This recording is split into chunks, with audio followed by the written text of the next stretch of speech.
Hey guys, it's Ben coming to you on a Friday afternoon. Gorgeous day today, coming off of an awesome night. In case you don't know, the artist for Outlaw Nights was on John Malin's stream last night. Comicscape Presents. It was really awesome. Especially, Render was flattering the hell out of me that whole stream. And he is, Render Contender is, like, I feel like I lucked out immensely when I found him and he read my script.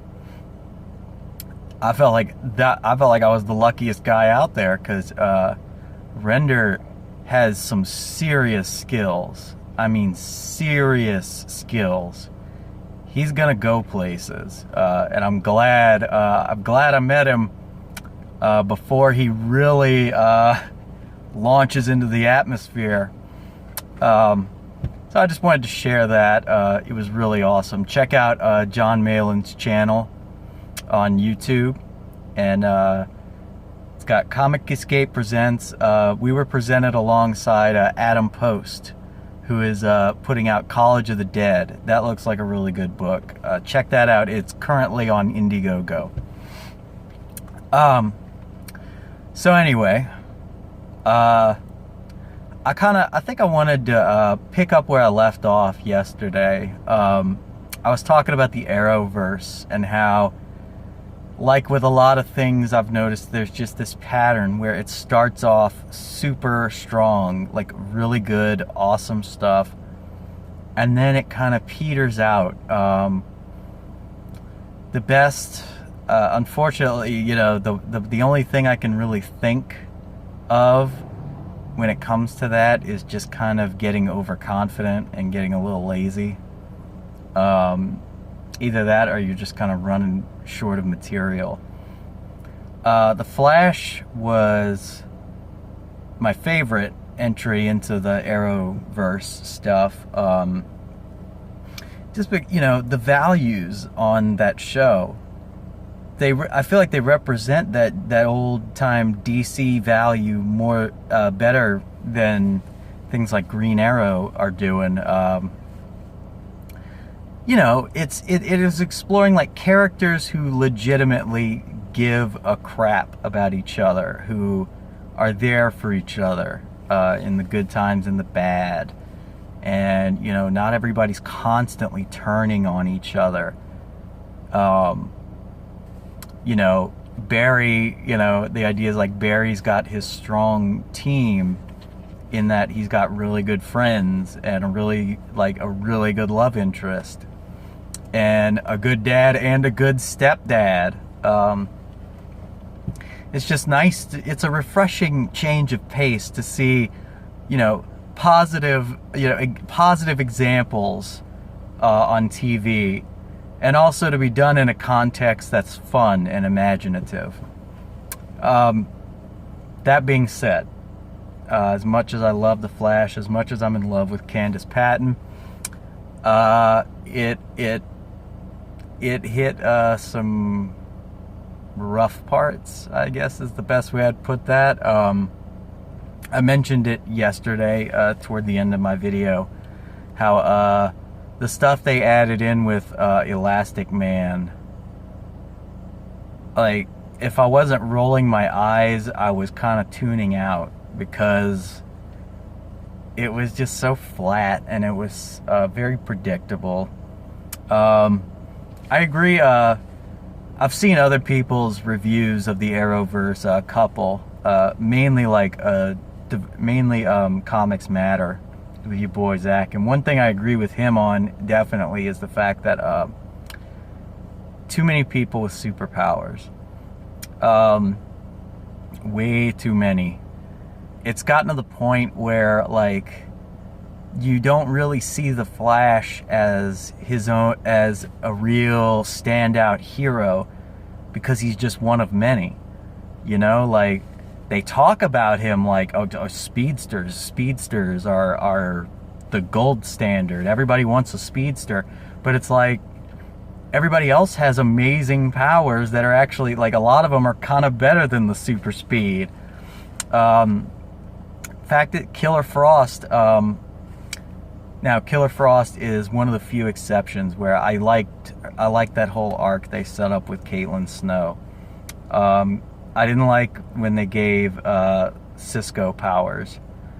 I felt like that was just totally unnecessary filler. That it didn't really serve the story that well. It didn't really serve the character that well.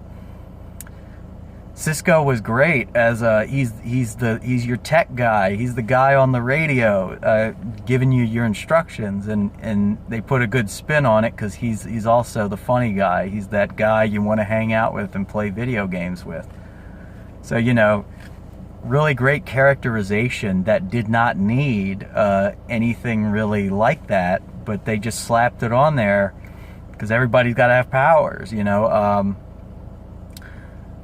I'm in the minority here when I say I actually kind of liked what they did with DA Cecile Horton. I just liked it because I was not expecting it. When they first introduced the character, you thought of her as sort of like that Law and Order archetype of, you know, she's the no-nonsense DA who talks nothing but legalese, and she's constantly in a hurry and blah, blah, blah. And, you know, it kind of started off that way, and then the fact that they revealed her to be kind of like a funny side plot, her and Joe's relationship, I actually liked that. I thought that was a fun little spin. You know, that's the thing. You know, The Flash, it's got great characters, it's got a great story. It's just that they started running out toward the end there, especially I would say season 5. Season 5 is a very mixed bag for me because I didn't like most of it, but I did like Nora. I thought Nora's storyline was really good. Like,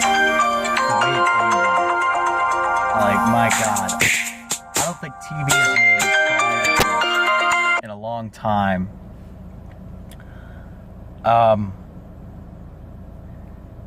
Yeah, like, you know, of course, a lot of that is due to the fact that, you know, that particular subject matter, I don't, you know, at this point, you guys should know, I'm not big on the whole, avoid the spoilers, avoid the spoilers. You know, I saw it. I want to talk about it in detail. If you didn't see it, God help you. Yeah, I think Nora was the strongest part of that, but the biggest reason for that for me was the fact that Nora represented, well, it was the fact that it evoked a lot of the same feelings I had for the end of Final Fantasy X. If you didn't play it, here's the thing. Pretty much the same thing happens to Titus and in Final Fantasy X. He, you know, essentially finds that he has to sacrifice his own existence to save the world.